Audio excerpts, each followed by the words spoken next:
Before we begin, I wanted to share a small thing that makes a noticeable difference in how I show up for the day, and that's with Scentbird. We all have our morning routines, things we do in order to get ready for the day.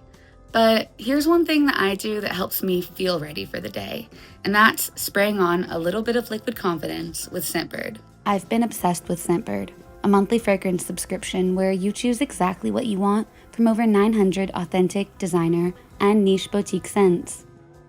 Scentbird helps me not only get ready for my day, but feel ready. Confidence in a bottle. Now that's something I can subscribe to.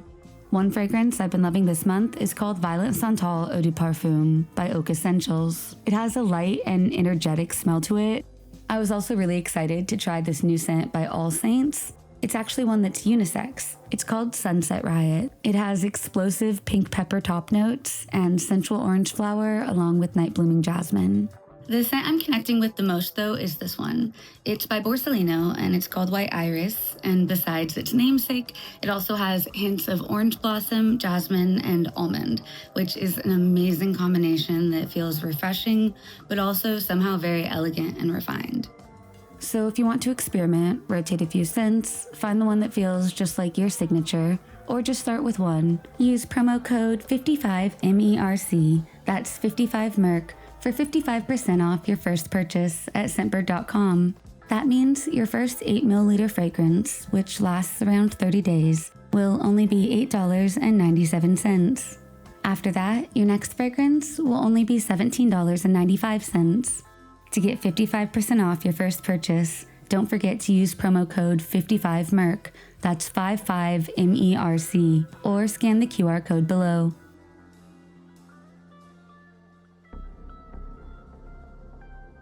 Anna Walsh, a 39-year-old Serbian-American professional working in corporate real estate, was last seen in the early hours of January 1st, 2023. A doting mother, she lived with her husband, Brian Walsh, and their 3 young sons in Cohasset, Massachusetts. Family and friends say that Anna excelled in both her career and her duties as a mom. Her high-up position in real estate required her to split her time between Massachusetts and Washington, D.C., but throughout it all, she maintained what her coworkers described as a meticulously balanced communication style. They said that if she needed to travel or reschedule meetings or adjust timelines, she would always inform someone in advance. In the days leading up to New Year's Eve 2022, Anna was navigating the demands of both family life and her fast-paced professional role. She had recently earned a promotion at her firm and was now responsible for managing major development operations. Friends and colleagues later stated that while Anna was excited about the direction of her work heading into the new year, her home situation was more complicated. Brian, Anna's husband, was awaiting sentencing in a federal fraud case involving forged Andy Warhol paintings. While on pre-sentencing release, he was required to remain mostly at home under electronic monitoring. On December 31st, 2022, Anna and Brian celebrated New Year's Eve quietly at home. A close friend of Brian's joined them for dinner, and reports indicate that the evening appeared typical and uneventful. The gathering ended shortly after midnight when the friend departed, and there were no reports of arguments nor disturbances. Investigators later confirmed that this would be the final time anyone besides Brian saw Anna in person. According to the timeline later provided by police, Anna was last seen inside her home sometime around 4 a.m. She reportedly attempted to call several relatives in Serbia during the night. Her mother, her sister, and another close family member all received attempted calls. However, none of these calls were answered. Family members described this as unusual for Anna, as she would typically contact them at more predictable times of the day. These unanswered calls would later be an early indicator that something was terribly wrong.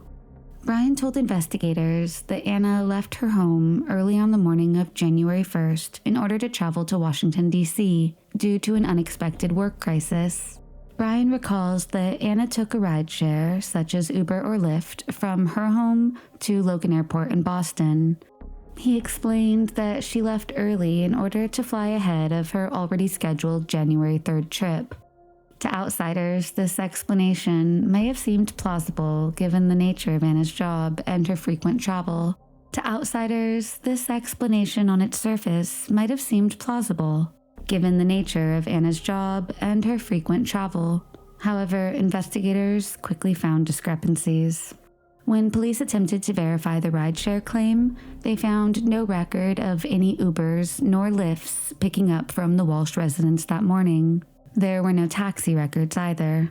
Furthermore, airport surveillance showed no signs of Anna arriving at Logan Airport, nor were there any records indicating she boarded any flights on January 1st.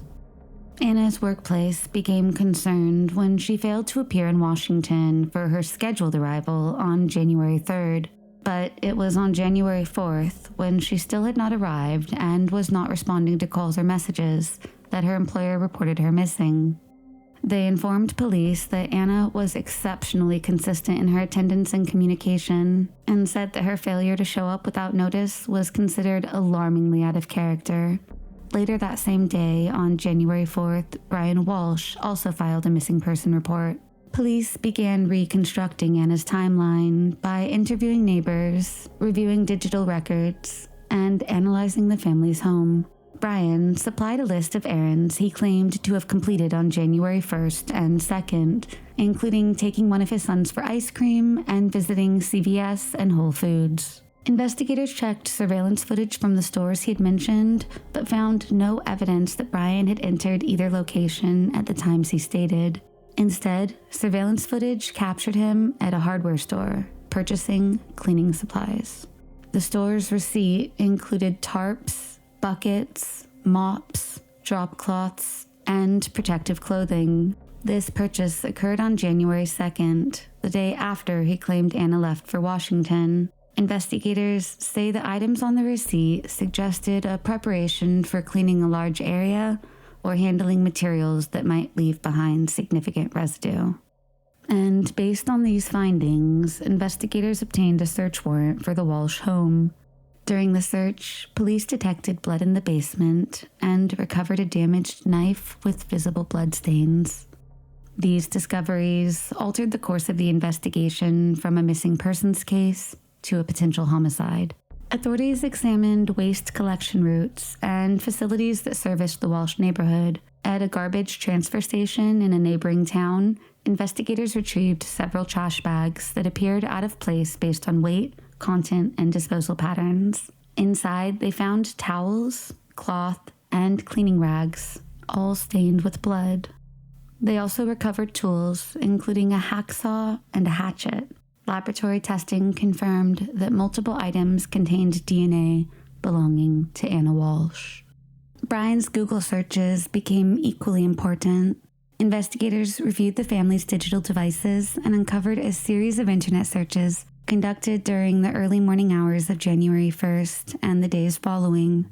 The searches included questions such as how long before a body starts to smell, how to dispose of a body, how to clean blood from a wooden floor, how long for someone to be missing to inherit, and, most notably, can you be charged with murder if there is no body?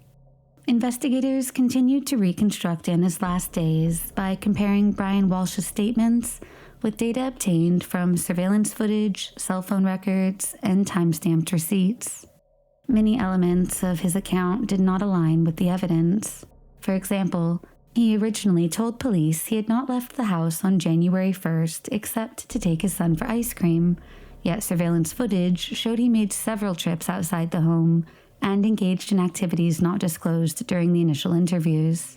On January 8th, 4 days after Anna was reported missing, authorities arrested Brian Walsh under initial charges of misleading investigators. Police stated that his inconsistent statements hindered the early investigative process and diverted attention from critical, time-sensitive searches. At this stage, Brian was not yet charged with Anna's disappearance or her suspected death. However, the obstruction charge allowed investigators to continue holding Brian while they analyzed the mounting forensic evidence. Forensic teams continued examining the family home. The basement in particular yielded multiple pieces of physical evidence. Blood detection tests indicated that a cleanup had been attempted, Patterns on the floor and beneath certain storage items suggested that blood had been present in greater quantity before being partially removed. The damaged knife recovered from the scene provided additional support for the theory that a violent incident had occurred inside the home. Investigators also scrutinized Brian's court-ordered limitations related to his federal case, as he was required to remain at home except for very specific pre-approved travel. Any deviations from the monitored schedule became part of the timeline. Electronic monitoring data revealed several excursions inconsistent with his claims. He had stated that he was simply running errands. However, the locations and durations of trips did not match that explanation. Combined with the surveillance video from the hardware store, this contributed to a growing list of discrepancies. On January 18th, Brian Walsh was officially charged with murder and the improper disposal of a body. Prosecutors presented the sequence of events as a combination of digital evidence, physical evidence, and blatant contradictions in Brian's statements. They alleged that Anna was most likely killed in the early hours of January 1st, and that her remains were dismembered and disposed of in multiple locations. Although forensic searches of garbage transfer stations recovered some items linked to Anna, the widespread distribution of garbage bags complicated efforts to recover her remains. Many bags had likely already been transported to landfills in different areas, thus making the procurement of her complete body impossible. Authorities conducted extensive searches, including sifting through hundreds of tons of garbage, but they did not locate Anna's body. Prosecutors stated that the absence of a recovered body did not prevent them from pursuing murder charges, however, as sufficient forensic and circumstantial evidence connected Brian to her presumed death. Authorities continued to analyze Brian's previous legal issues as part of their background review. While these issues were officially unrelated to Anna's disappearance, understanding the financial and personal stressors in the household provided context for the investigation. As the case moved through procedural hearings, the court reviewed compiled evidence, including DNA findings from both the basement and garbage transfer station, surveillance footage documenting Brian's movements, and records of purchases consistent with attempted cleanup. They also emphasized the strange and telling digital searches related to body disposal and the contradictions between Brian's statements and verified data. These components formed the foundation of the prosecution's argument that Anna was killed inside the family home, possibly while her 3 sons slept peacefully, and that significant steps were taken to conceal the crime. By late 2025, the case took a significant turn in court as Brian Walsh's murder trial moved forward, and new testimony added texture to the prosecution's already suspicious timeline. During the trial, a real estate broker named William Fastow took the stand and testified that he had been involved in a romantic relationship with Anna in the months before her disappearance. He described their relationship as supportive and consistent, saying they saw each other often when Anna traveled for work, and that they were planning to meet again on January 4th, the same day that she was officially reported missing. According to Fastow, Anna had been struggling with the distance from her children and the strain created by Brian's legal issues, but she had also been hopefully planning for her future.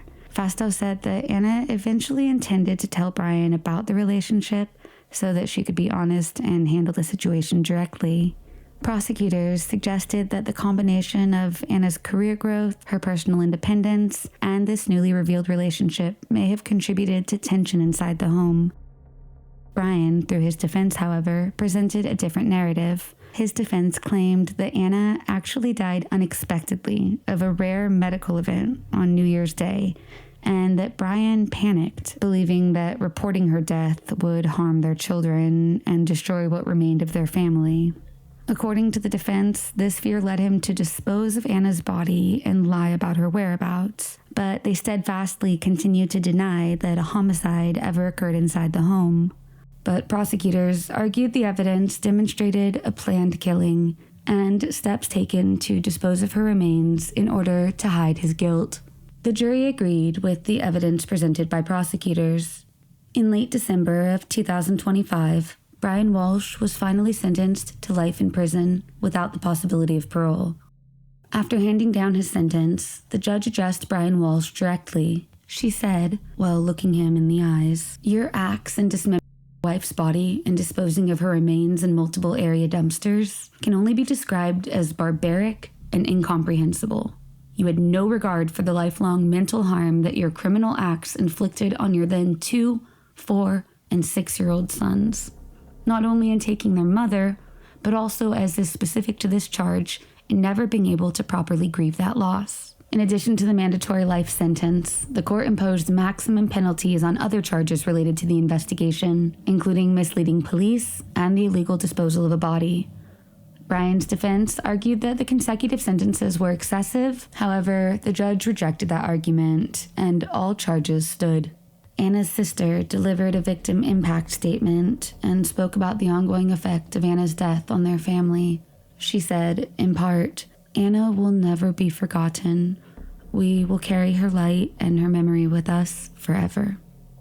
Anna's young children's own impact statements were submitted through the State Child Welfare Agency and were not made public. Anna Walsh's body has never been found. While Brian Walsh has been convicted in her murder, the case is not necessarily finished in court. A first-degree murder conviction in Massachusetts triggers an automatic appeal to the Supreme Judicial Court, which then reviews the record and the legal issues raised before forming a final opinion.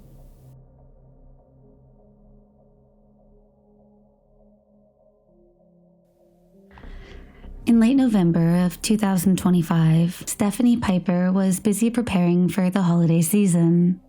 She lived alone with her dog in an apartment building and worked full-time as an online content creator in the beauty and fashion industry.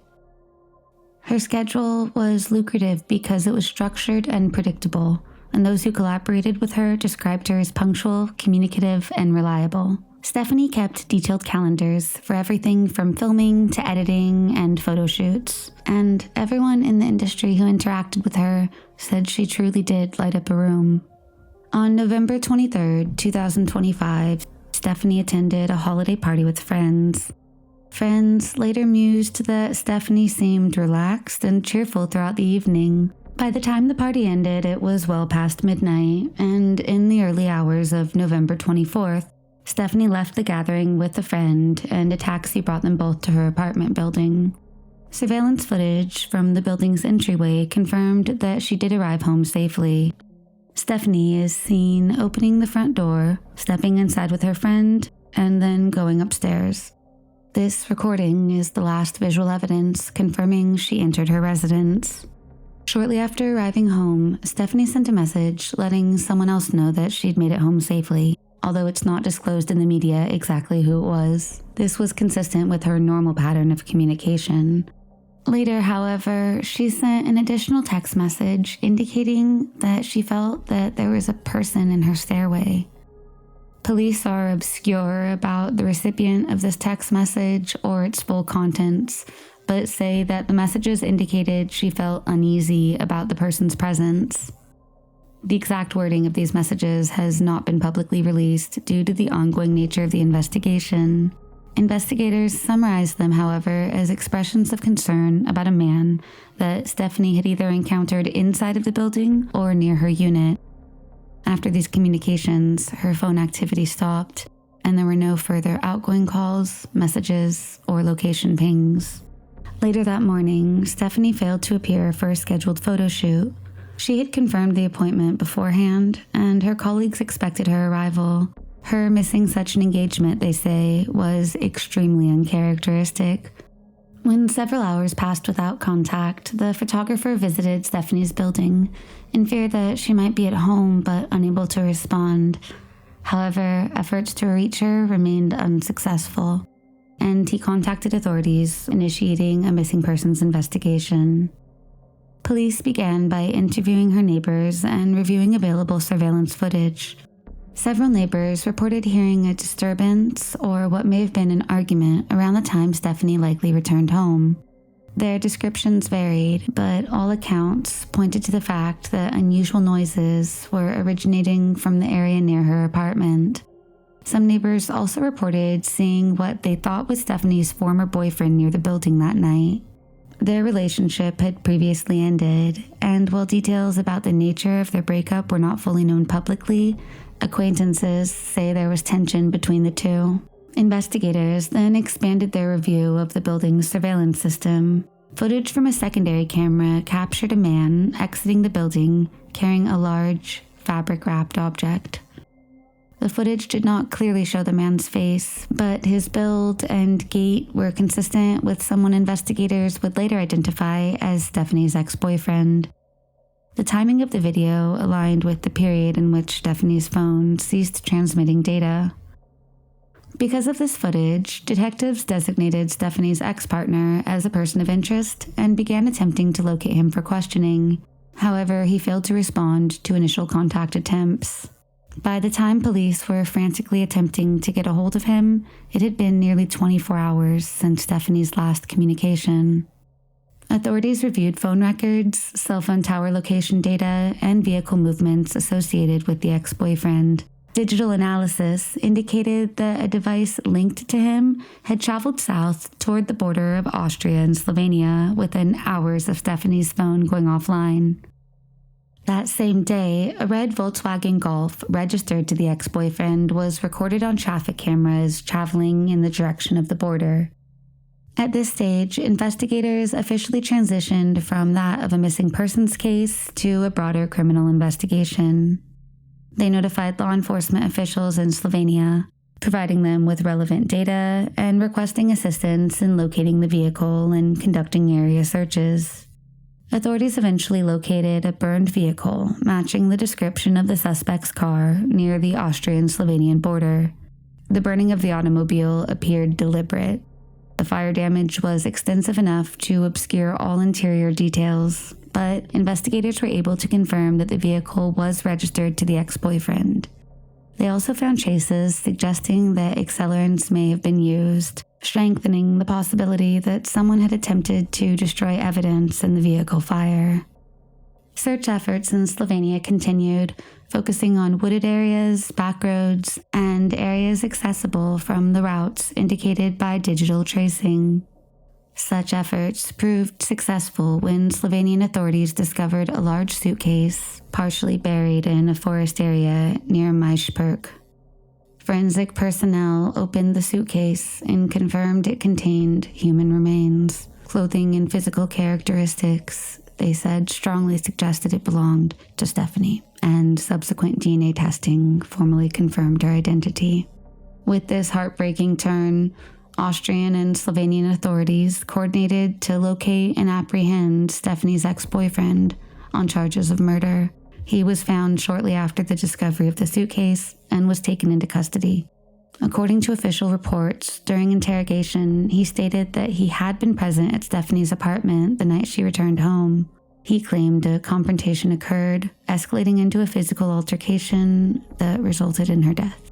He described placing her body in a suitcase, transporting it across the border into Slovenia, and burying it in the forest. Authorities later stated that he also provided information which matched certain forensic findings, such as the approximate burial site and the type of vehicle used to transport the remains. Forensic investigators continued examining Stephanie's apartment, looking for any evidence which could conclusively tie her ex-boyfriend to the scene of the crime. Artifacts at the scene showed signs that a struggle had occurred, although the specific details of the scene have not been publicly disclosed due to the ongoing legal process. Samples collected from the apartment included fibers, soil traces, and biological material, which detectives said are being analyzed to compare with materials found at the burial site and inside of the burned vehicle.